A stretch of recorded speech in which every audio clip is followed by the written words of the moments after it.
Assalamualaikum warahmatullahi wabarakatuh.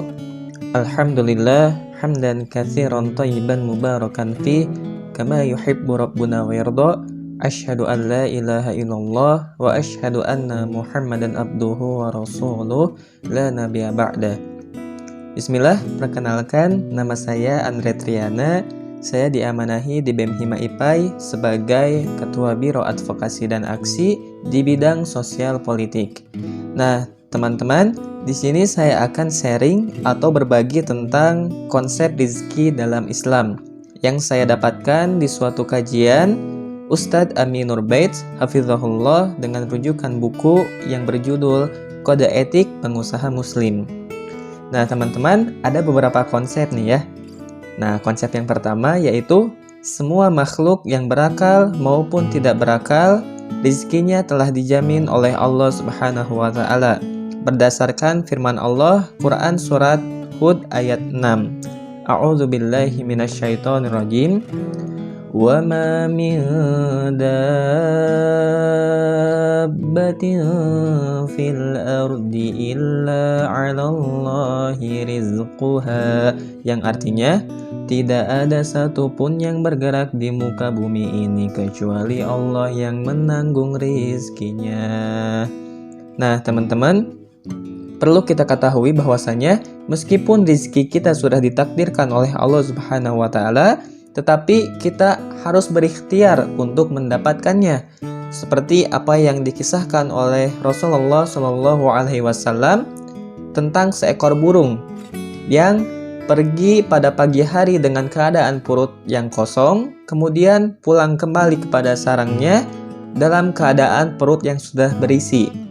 Nah, hikmah dari kisah ini bahwasanya perlu adanya ikhtiar untuk mendapatkan rizki dari Allah Subhanahu wa Ta'ala. Jadi jangan sampai ketika teman-teman mengetahui ini beranggapan bahwasanya saya emang gak akan kerja, gak akan berusaha, rizki mah sudah ditakdirkan oleh Allah kan.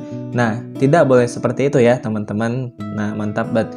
Nah, kemudian yang kedua, konsep yang kedua yaitu setiap jiwa tidak akan mati sampai dia menghabiskan semua jatah rizkinya. Seperti ada sebuah kisah seorang pria yang jatuh ke dalam sumur, sebut saja namanya Fulan. Pria ini kemudian ditolong.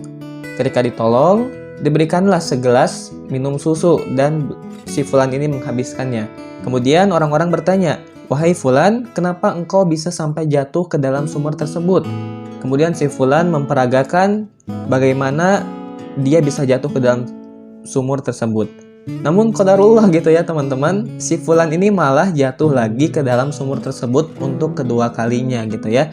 Namun si Fulan ini ketika jatuh kedua kalinya dia tidak terselamatkan atau meninggal dunia. Nah, hikmah dari kisah ini bahwasanya seseorang tidak akan diambil nyawanya sampai rizkinya sudah sempurna. Jadi rizki si Fulan tadi adalah segelas susu yang dia minum untuk terakhir kalinya. Nah, kemudian konsep yang ketiga yaitu hakikat dari rizki. Nah, hakikat ini terbagi menjadi dua. Yang pertama, hakikat kauni. Hakikat kauni adalah apa yang Allah takdirkan untuk menjadi jatah rizki kita di dunia. Contohnya apa aja sih? Contohnya adalah semua yang kita konsumsi di dunia dan juga apapun yang kita gunakan di dunia. Kemudian yang kedua ada hakikat syar'i. Hakikat syar'i adalah semua pemberian Allah yang bisa mendatangkan manfaat di akhirat. Contohnya harta yang kita gunakan untuk ketaatan sehingga menghasilkan pahala untuk kita seperti sedekah dan yang lainnya. Nah, teman-teman, hanya itu yang dapat saya sampaikan. Mohon maaf apabila ada kesalahan. Mari kita tutup dengan doa agar semakin berkah. Subhanakallahumma wa bihamdika asyhadu an la ilaha illa anta astaghfiruka wa atubu ilaik.